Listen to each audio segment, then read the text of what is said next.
Jacqui, welcome to the show. Hello, lovely. Thank you so much for having me on today. Oh my gosh, I'm so excited to do this. So, people have heard the official bio. Could you tell us, in your own words, a little bit about who you are, kind of behind that, what you do, how you help people in your space? Yeah, absolutely. Yep.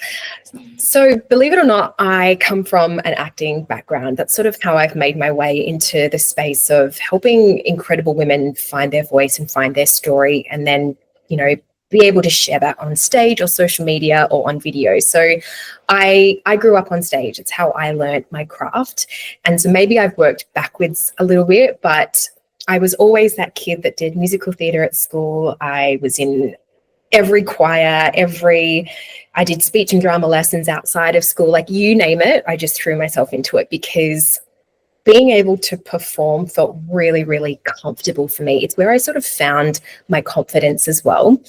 And I know for a lot of people listening, that is like the furthest they could imagine their confidence being. Like, they do say that one of the biggest fears in life is public speaking. And I come from the complete opposite of that. I found myself being able to perform and sort of stretch my creative legs that way. So I've been doing that for about 20 years. I still am auditioning for things, for TV, commercials, and I do a lot of corporate voiceover as well. So I'm constantly using my voice and telling stories in any which way capacity. And I love it. I really just love this creative life that I've made for myself. And it was actually during COVID. I can't believe we're still talking about it. But, my whole industry just shut down completely. I think only Neighbours and Home and Away, for your Australian audience, they were the only two productions that were allowed to continue. And everything else just had to stop in an instant. And for a lot of us creatives and artists, our whole world just collapsed. And there was really no way of us being able to make a living and really stretch ourselves creatively. So it was a business coach that said, Jacqui, everyone's on Zoom, we're on Google, there's Teams, you name it, and no one really knows what they're doing when it comes to running a meeting.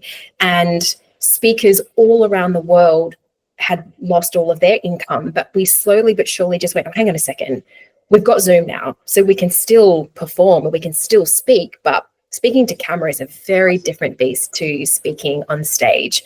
And so this business coach really encouraged me to think about what's next for me. And I was so torn, and I didn't want to lose this identity of being an actor. But slowly but surely, I've been able to make such a beautiful business out of teaching women and speakers how to really come alive on stage and on camera. And it's what I love to do the most. Amazing. I am the complete opposite to you. You're not alone. Yes, and I have had to slowly put the fear aside and just do the thing and get more confident that way. Yeah. How do you work with your clients that come to you and say, I have this dream of being on stage, or I know they need to be more visible, or how do I show up in my body and, and speak and pitch and negotiate and all of those things? How do you move them from being behind the scenes to front and center? What is some of that mindset work that needs to happen in your experience?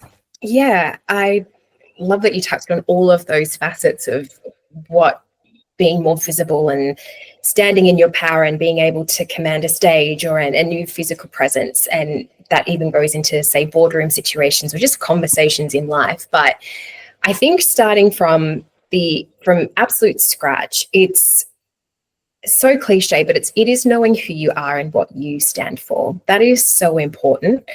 And it's owning parts of your story that maybe you don't feel comfortable owning, but it is just part of your life. If anyone is listening and they follow me on social media, there are definitely parts of my life that I share quite openly. And I've chosen to do that because I know that it's going to encourage other women who have been in my situation to speak up about it more. And I think when we can sort of take taboos out of topics and situations like public speaking or, sensitive issues, we make them they become less fearful.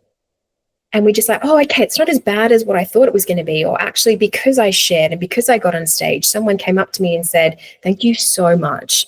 It's like you're in my head right now. That is exactly how I'm feeling. Now, as a speaker, that's like absolute music to my ears. But I think it just should be the thing that we get to do as human beings as well. It's really kind of understanding each other on such a deeper level, because everything's so superficial. It's all on social media. It's all a highlights reel. It's like you just get the best, but then I feel like I have to hide when it gets really tough. And I really just feel like we need to find the balance of that again. So it is understanding first and foremost who you are and what story do you want to share. And that becomes a craft in itself, because we don't need to know everything, which should be so empowering to people when they're starting out in this. It's like, you don't have to give everything away. That's not being authentic. That's not being true to yourself. So find the things about you and your story that you feel really confident talking about. And then it's kind of figuring out the nuances of what that story is. You know, I love that you talk about homeschooling and being able to travel with your family and still run like an incredibly successful business. It's almost like you found the pillars of your story and you keep showing up with those over and over again. And then that becomes part of your brand. So for me, I would encourage people to do the exact same thing and find out the pillars of their story and just stick to that. That makes it so much easier. And then once you kind of get an idea of those topics that you want to speak about, and social media is actually one of the best platforms for you to practice, right? I don't want you to go from, oh, I'm thinking about being more visible to, I need to get on a TED stage. Like that's the transition here, or that's the journey. Absolutely not. I feel like if you can use social media, which is for free, that disappears in 24 hours anyway, it's a really great way of practicing things and getting that feedback from your audience. So the thing that you've probably been overthinking for the last 6 months, if you suddenly start talking about it and people go, oh my God, that's me. That happened to me. Oh my God, thank you for actually sharing that, because I don't know anyone else who's been through that. And so it's a way that we can connect so much more deeply to our audience and maybe prospective clients if they're sort of consuming some of your content. And then from that, you kind of just get to become a bit more of this confident juggernaut who can show up on social media. And now suddenly you stand out amongst your competitors because people are getting to connect with you rather than just a beautiful social media feed. They get to see your face. They get to see parts of your day. They get to see what you're up to. And they're just like, yeah, I feel like I know you. And then that's when we hit the know, like, and trust trifecta. And then it's kind of, the world is your oyster in terms of really solidifying this beautiful personal brand. And then look, we can get into stage and TED Talks and camera and all this kind of stuff. But I just feel like if you can nail who you are and what your story is, and using social media for its advantages and really getting to practice and refine what your audience is craving from you, then you can kind of take it wherever you want. Mm-hmm.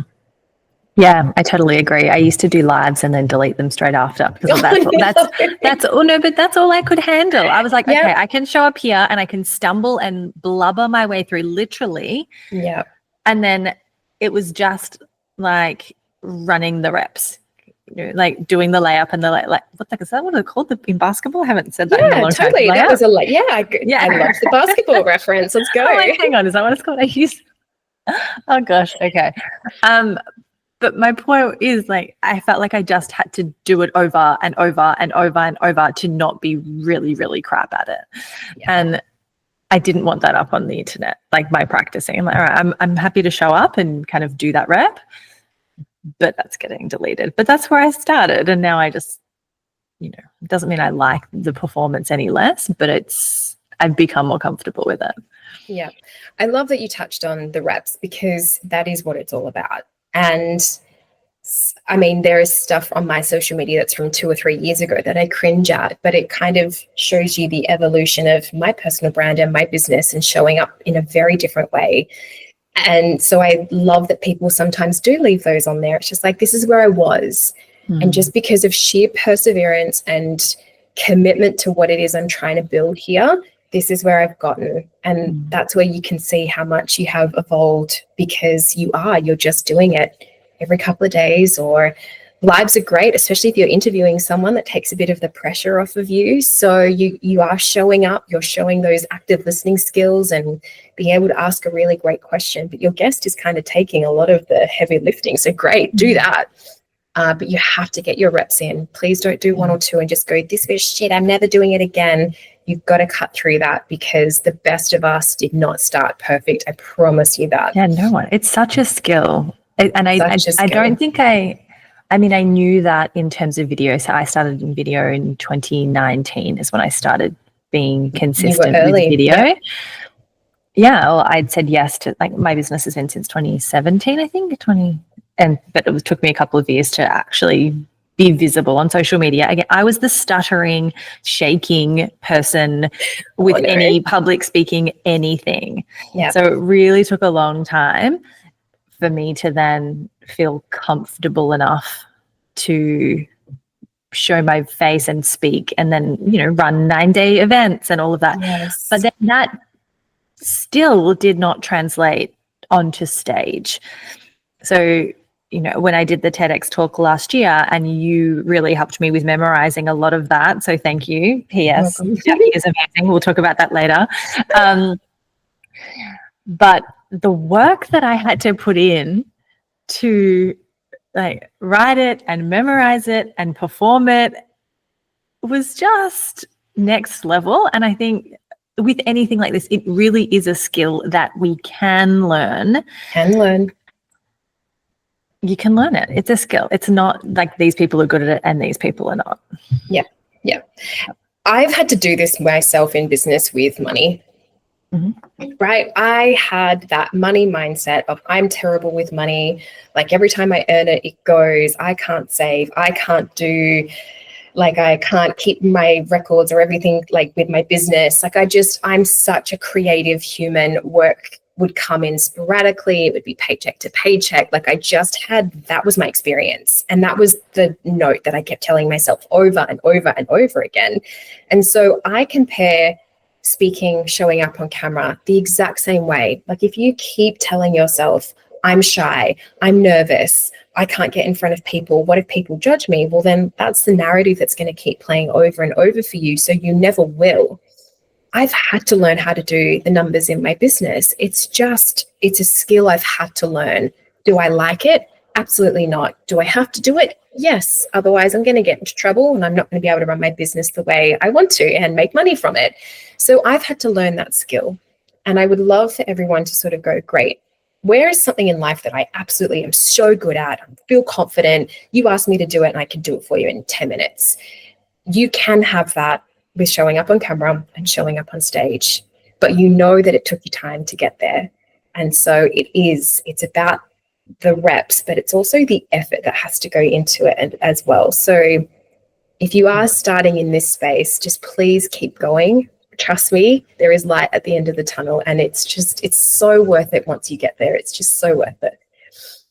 So what are some of the differences between someone who is noticeably shy, not loving the camera, to someone who's showing up confidently in camera? Like, what are some of the elements that goes into actually doing this well that people can start to work on? Yeah. Very first thing is take the pressure off of it being all about you. I think, as I was talking before, it's like, I'm nervous, I'm shy, I don't know what to say. So there was I there, right? When you're showing up on camera, and especially when you're showing up on stage, you are not there to serve yourself. You are there to serve your audience. You are the reason why they are there. So if we go up on stage or jump on camera or, go on a live or do a podcast like this where we're recording, if I'm not showing up for that audience, I'm disserving them. And as business owners, that's what we do. We show up in service of our clients, prospective clients. We want to educate, we want to help people. And so your focus should be entirely on them. What this does is take so much pressure off of you. right? You don't have to be the big, loud Tony Robbins. I don't want you to do that. I don't even want to be that way. But I need to find what makes my audience tick and deliver to that. And the pressure it'll take off of you is unreal. And your audience want you to succeed. Again, there's so many fears around showing up. I'm going to get judged. Hell no. They're following you on social media, maybe because it's family, but most of the time it's because people are struggling with something and they want you to solve it for them. So if you're coming onto your stories or doing a live and you're telling them that, that's what they're after. They're not sitting there just going, oh my God, look at her hair, or oh my God, this is happening. They don't have time for that. No one's got time to be critiquing that. They just want you to tell them what to do. And it's the same with being on stage. Like, it's not about how much content you know and how much content you can regurgitate. It's what is your story and what did you used to struggle with that you no longer struggle with now? Because I'm in the struggle phase. I'm desperate to get out of this 9-to-5 that I've just succumbed to. I want a business just like Annalise. Can you just tell me what it is that I need to do? And I will follow that from A to Z. So they're not worrying about all the things that we're worrying about. So if we can take that pressure off, it's going to make so much of a difference. And you kind of just get into service mode rather than, oh, I've got to perform. No one wants you to perform. No one wants you to perform. I kind of think about it as in, like, we or whoever is speaking is like the dirty garden hose, right? Like, it kind of doesn't matter.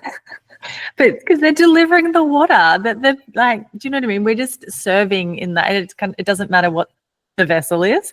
That's just that really helped me. I was like, oh yeah, I'm just the hose. That's okay. I can deal with, like, it's not about the hose, it's about the water. So sorry everyone, dirty garden hose it is. I was like, where are we going with this analogy? But I'm here for it. I mean, maybe I'd like to be like a pretty garden hose, because we make a first impression like That's that. true. That's true. We have 3 seconds. So if you're going up there looking like a dirty garden hose, then maybe people are just like, I don't know what I'm looking at right now. It sounds good, but I'm not sure what I'm watching. But, we make assumptions on people based on how they're dressed and their confidence that they exude when they're on stage. And we're just like, oh, I don't care what she's saying. I want that. Tell me how to get that, and I will pay you whatever you want me to pay you. I will do the work because you have shown me what's possible and you've shown up in a way that I really resonate with. So just gimme. So embody the message. Clean garden hose. Clean, sexy garden hose. All right, I'll need a new analogy. Little watering pot. My cute little white. All right, let's move on. Wow. Okay. What I would liken it to is the French champagne versus the Riccadonna.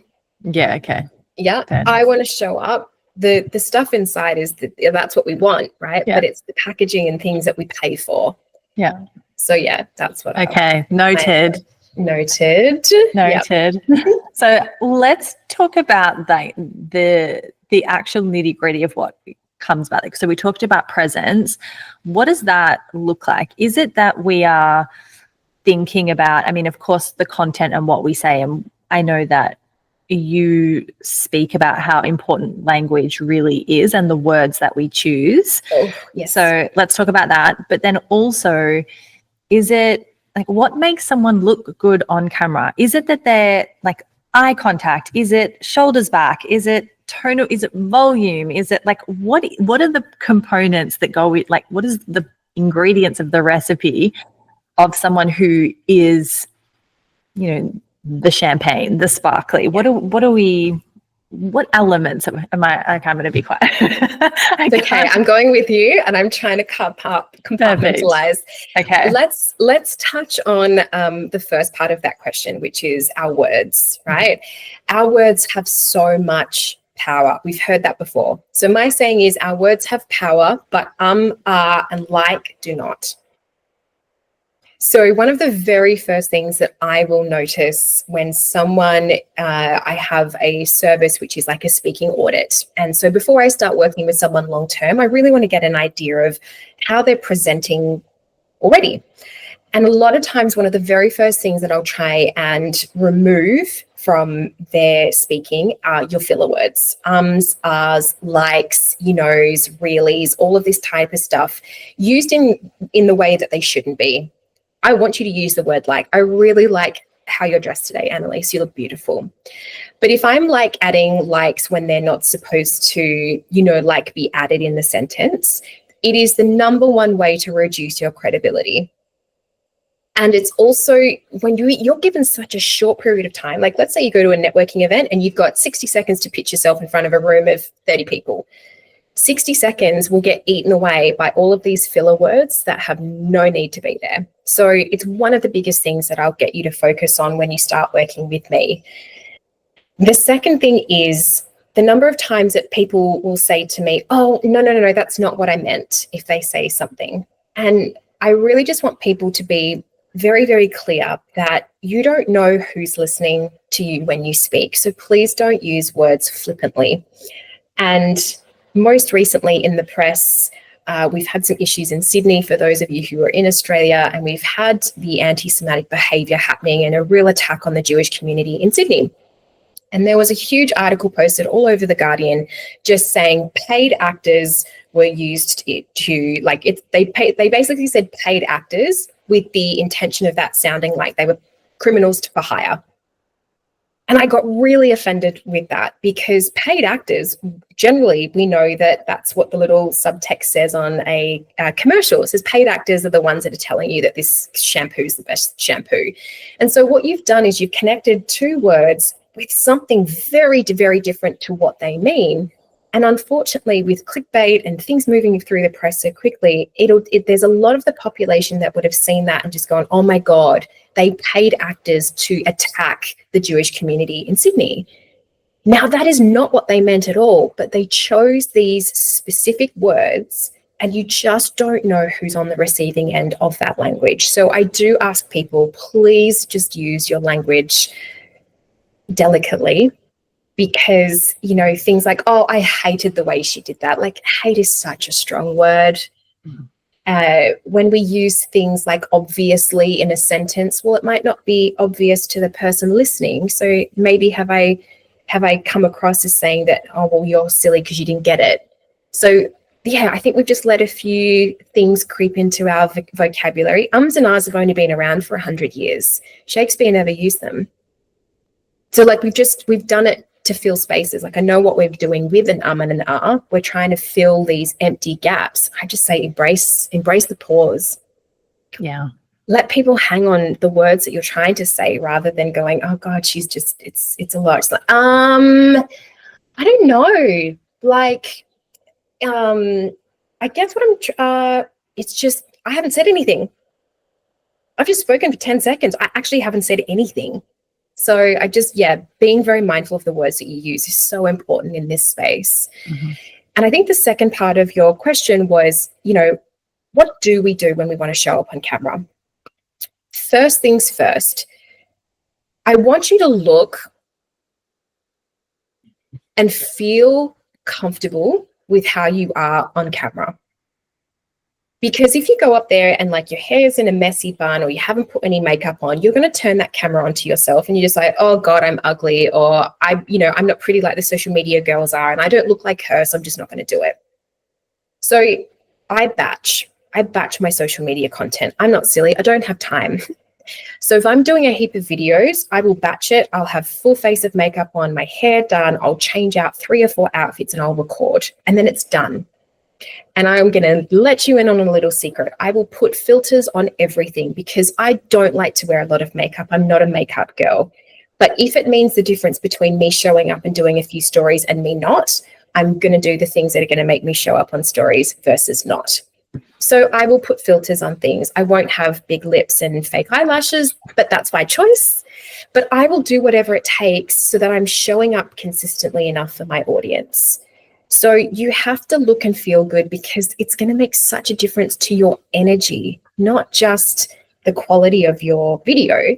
But I know that if I've got makeup on, it's just that little bit of confidence. You know, when you wear something that you love and you're just like, oh yeah, I'm feeling it. I feel good. I feel sexy. I feel amazing. That energy you can't fake. Yeah. Yep. So It is the energy, right? yes, it's so the energy. It's so the energy. I mean, I could be no makeup, my hair in a messy bun, but my energy when I'm delivering that video is what people gravitate towards, and they'll forget the rest.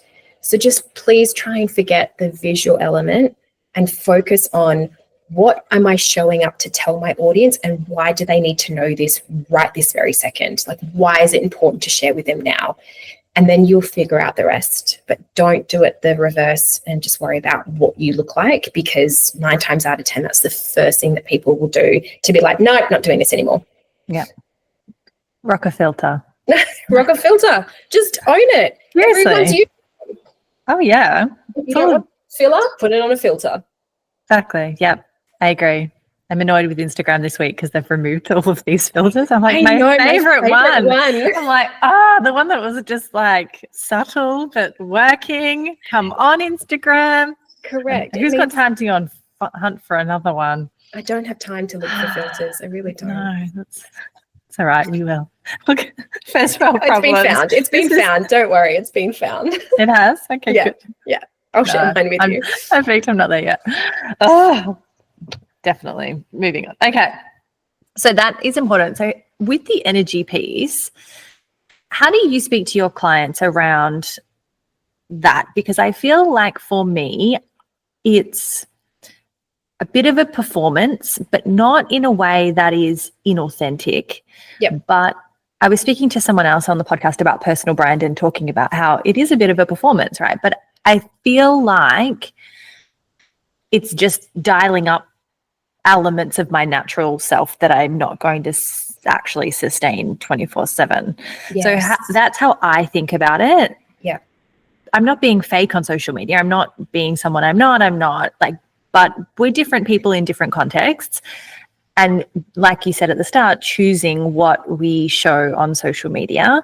So how do you speak to your clients around kind of channeling the energy that they want to channel? One kind of choosing it, and two, bringing it when it's time to perform. You're an actor. How do you do this? Talk to us, teach us. Yeah. Look, I'm going to give away a huge secret, but it has nothing to do with me being an actor. The skills have helped me, but here is how I would lay it out for those who are listening. We wear different hats in life. We all know that. You know, you're a mum, you are a wife, you have your clients, so you are a coach, a mentor, you've probably got staff, so you are a boss. Then you've got your own parents that you're a daughter to, if I haven't said that already. But basically, what I'm getting at is the way I would speak to my mum is way different to the way that I'd speak to even my dad. That's then different to how I'd speak to my brothers. That's different to how I'd speak to my clients. So these are just the hats that I wear, all the roles that I play in everyday life. It's not me being inauthentic. It's almost like being a bit of a chameleon, I'll say, right? I know my mum needs the clean language, the sugarcoating, maybe not saying too much to make her worry about me, versus my best friends who get everything, right? They're just different versions of me.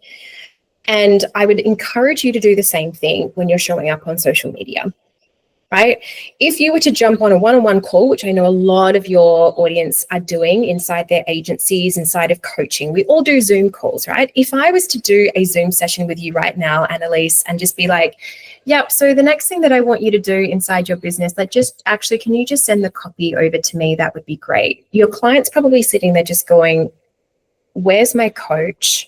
Where's the person I'm spending a bit of money on? Like, where is the inspiration? Where is the whatever? Like, I need that from you. So if I can bring a little bit more energy, I'm still being complete in my authentic self, wearing my coach hat on, but I do have to step up that performance so that my client gets what they need from me in that moment. Because if I'm bringing troubles at home, I've got my period or whatever it is, I'm feeling sick. If I bring that energy, my client's probably just going to be like, well, what have I just paid for? I actually don't feel better from this session. I feel worse. Like, I feel sorry for you that you're sick. I feel guilty we did this session. In fact, I have to leave all of that at the door, and I have to be that role for my client that day.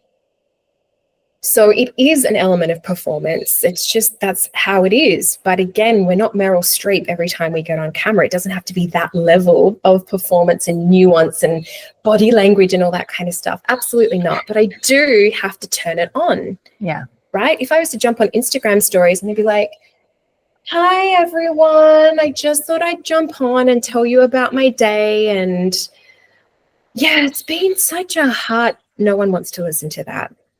Right? They need me to step into this person that they've created. And if I've given them that on other days, it's about maintaining that because that's my brand. If I was to show up and be miserable or sad or whatever, it's completely off brand for me. It's not that I can't feel all of those things, but there is an element of performance that you have to do when you're showing up on social, speaking on stage, even networking. Look, newsflash, I don't like networking. I have to work at it. For someone who's an extrovert, I really have to find that bit of performance, that energy. Otherwise, I kind of fade into the background. And what's the point in going if that's going to be the case? So you do have to turn it on a little bit. It's not being inauthentic. It's just the nature of how we have to do business these days with it being so online all the time. Do you think it's the trust? You know, we talked about know, like, and trust. Do you think it's the trust factor that's broken when if I went on and was like, oh my gosh, my children today and this and blah, blah, blah, like, is it the trust part that's broken, or is it the just? I think it's the likability. The likability, yeah. Okay. Yeah, I think it's the likability. Like if you're going to get on and tell everyone every waking moment of your day, that becomes really cumbersome. And I'm just like, I don't know which version of Jacqui I'm going to get today. And it could be anything. Like I said, you need to leave it at the door. Yeah. I was listening to a professional speaker the other day, and he said every audience member or every audience is a fresh slate. They don't know if you've missed your flight. They don't know if you had car trouble and are running 15 minutes behind. They don't know that you are bringing a sick mum or something like that they don't know what's happening in the background for you. They're there to soak up you. So we have to bring them that every single time. Otherwise, again, we're in disservice to our audience, and they're just like, oh God, all right, this is awkward to watch. It's hard. There's no energy. I don't know if I like this person.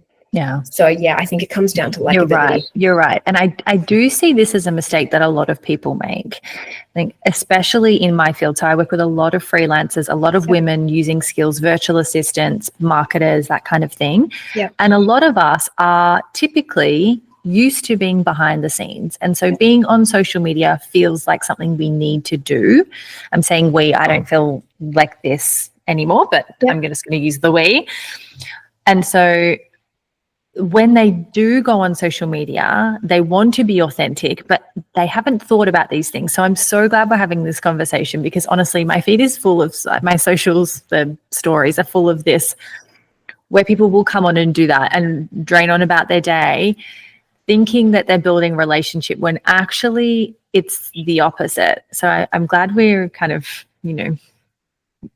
figuring out exactly I'm getting for myself, going, because I've been trying to put my finger on what is it about this? Is it the energy? It's definitely the energy, but I think it's the likability.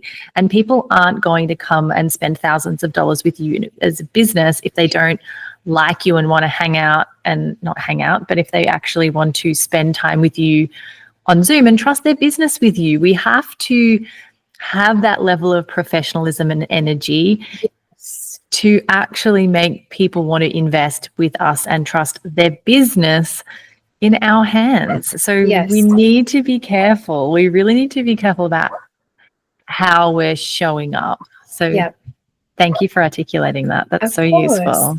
If you're on social media and if you're high vibes, you're going to attract people who are just like, whatever she's selling, I want it. I want her energy. Like if she's getting up and going for a walk in the morning and giving me that kind of energy, I'm going to get up and go for a walk in the morning. If I'm jumping on and it's low vibes, or it's like chaos happening behind me and everything just, because we're on social media, right? There's so much of our homes and our lives that people do see. That's chaos.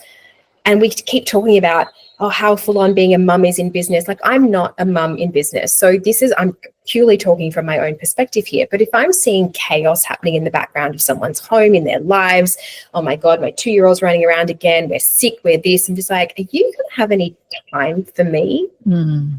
And if I'm asking you to help me organize my business, well, your life doesn't look very organized. So I don't trust that you're going to be able to deliver the things that I need for myself. Right? If I'm someone who's a little bit low energy because I'm struggling in my business and I don't know really where my direction is, if I've got someone who's high vibes, getting results, I can see those results happening through their socials, either for themselves or for their own clients, I'll be like, I want that. Mm-hmm. Let me sign up, right? Like, lifestyle, all of that plays into it. I don't need a play-by-play. I don't need a play-by-play. I do not need your lunch. I do not need any of that stuff, but I want to buy into the transformation. And if you are embodying that transformation and giving me that knowledge, that is so easy for me to sign up to, versus the opposite, which is, oh my God, like, life's really difficult this week. And we're buying a feeling. We are buying a feeling. And especially as women, we buy from feelings and emotion. Yeah. Yeah. Thank you for the reminder. I love it. So how do you speak to your clients or work with your clients on preparing for that? Is there anything that you talk to them about, like self-talk or mindset or affirmations or breathing, or I have no idea? Look, okay, great. If it's a matter of showing up on social media, I would highly encourage you to do some practice runs first. The number of times I'll have a client send me like a screenshot of all of the different videos and stories from their photo gallery. We've all been there. You've all had them before. I will look at that and just go, you didn't practice before you press record. And they'll be like, no, I didn't. I was like, I can tell. Because what happens as soon as we press record, pressure, boom. But if I said to you, Annalise, before you do your live, I want you to walk around the house and I want you to do the dishes and I want you to practice saying those questions out loud. I want you to do it in a normal everyday experience, because that's when I get the most authentic version of you. And you've said those words out loud before. You've practiced them. You've stumbled over them. Oh, great. I get caught on this word, so I know I need to slow down here before I say it out loud. That takes so much pressure off of you when you hit record. Because once you hit record, you're like, oh, how do I look? Or that sounded terrible or whatever. If I don't do a story in 3, I'm going on it anyway. I'm not spending all day doing stories or doing videos for social media, because I will practice. I'll write down dot points.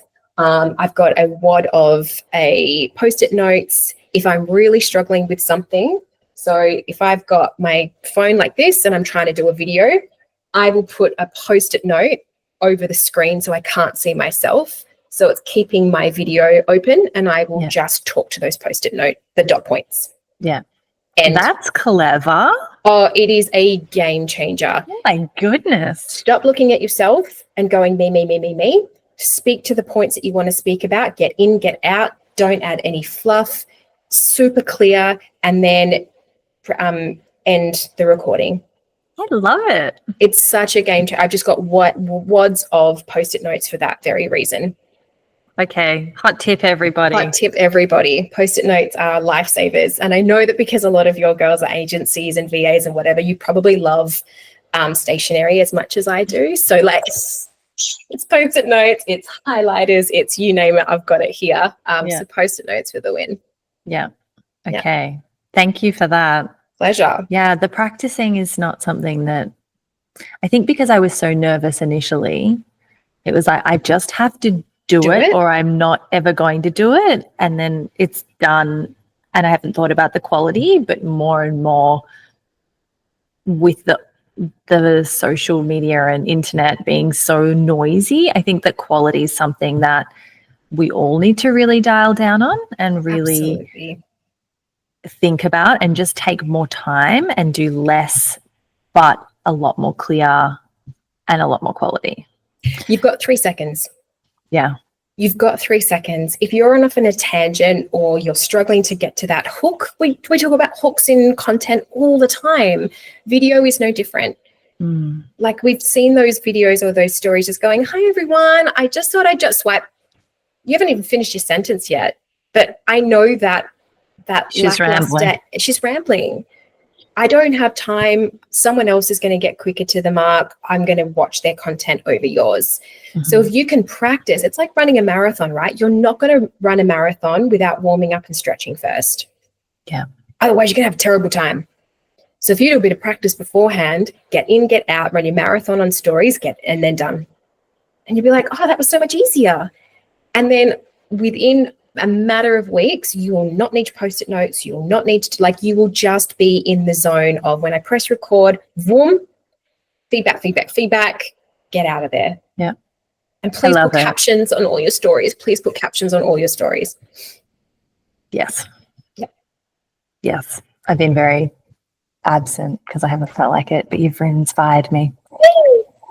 Oh, all right. Well, is there anything else? We could talk all day, but I've just seen the time. So is there anything else you think that we really need to cover, that, burning questions that that our audience have, that we should talk about? Yeah. The last thing I would love to impart on people listening is people need to see you.